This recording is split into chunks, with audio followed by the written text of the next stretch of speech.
যা গরম পড়ছে না, এত সহজে যাবে বলে মনেই হচ্ছে না।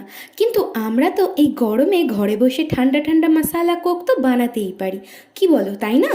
আজ বানাবো মশালা কোক, যার জন্য সবার প্রথমে একটা গ্লাসের মধ্যে দিয়ে দেব 2 টুকরো লেবু, কিছুটা পুদিনা পাতা, কিছুটা চাট মশলা, কিছুটা ভাজা মশলা, কিছুটা বিট লবণ। এবারে এটাকে একটু ম্যাশ করে নেব। আর দিয়ে দেব অল্প অল্প করে কোকা কোলা। আমি না কোকা কোলা নিয়েছি, তোমরা চাইলে পেপসিও নিতে পারো। এবারে এই সমস্তটাকে ভালো করে মিশিয়ে নেব। আর একটু লেবু গ্লাসের গায়ে দিয়ে ভালো করে সাজিয়ে দেব। তো রেডি হয়ে গেল আমাদের মশালা কোকা কোলা। ভিডিওটি ভালো লাগলে প্লিজ একটা লাইক কমেন্ট করে দিও। আর যারা যারা আমার চ্যানেলে নতুন আছো তারা প্লিজ আমার চ্যানেলটিকে সাবস্ক্রাইব করে আমার পাশে থেকো। আর যারা যারা ফেসবুক থেকে দেখছো তারা প্লিজ আমার পেজটাকে ফলো করে দিও। তো আজকের মতো তোমাদের সবাইকে টাটা।